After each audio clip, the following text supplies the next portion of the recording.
Alors, nous passons déjà à notre avant-dernière candidate.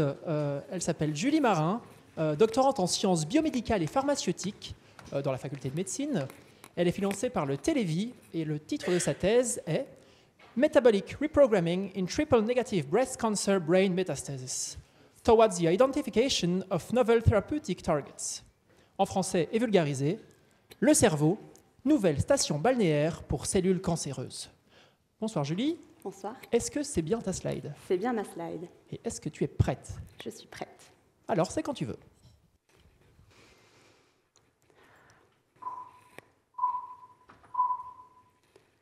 Le cancer. Son nom vient du latin crabe, car tout comme cet animal qui s'accroche avec ses pinces, le cancer s'agrippe au corps. Et lorsqu'il commence à gagner du terrain, il envoie des éclaireurs, des cellules cancéreuses, à travers les vaisseaux sanguins à la recherche d'un nouvel organe à envahir. C'est la phase métastatique. Prenons le cancer du sein, le cancer sur lequel je travaille au cours de ma thèse.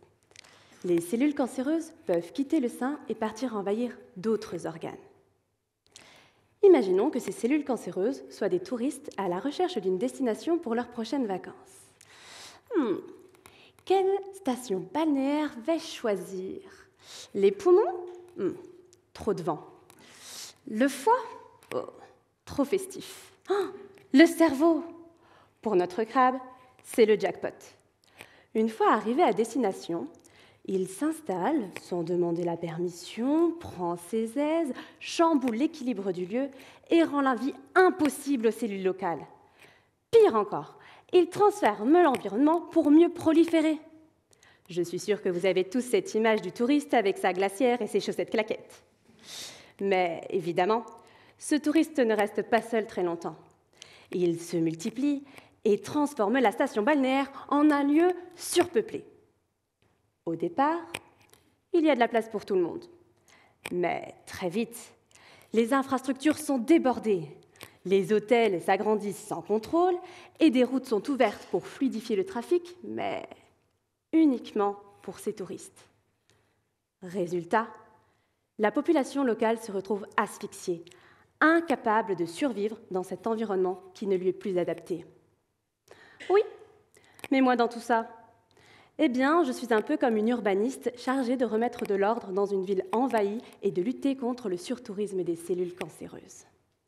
Dans mon laboratoire, je cultive ces cellules dans des boîtes et je les observe au microscope pour comprendre comment elles se développent, prolifèrent et survivent dans le cerveau.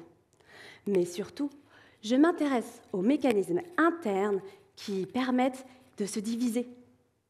Mon objectif?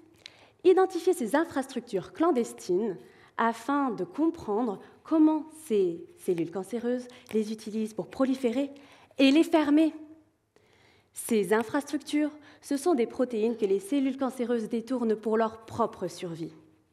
Si j'identifie ces points faibles, il sera possible de trouver de nouveaux traitements afin d'empêcher ces cellules cancéreuses de transformer le cerveau en une station balnéaire incontrôlée. Puisque stopper ces envahisseurs, c'est donner aux patientes une réelle chance de gagner la bataille. Et ça, c'est un vrai jackpot. Merci.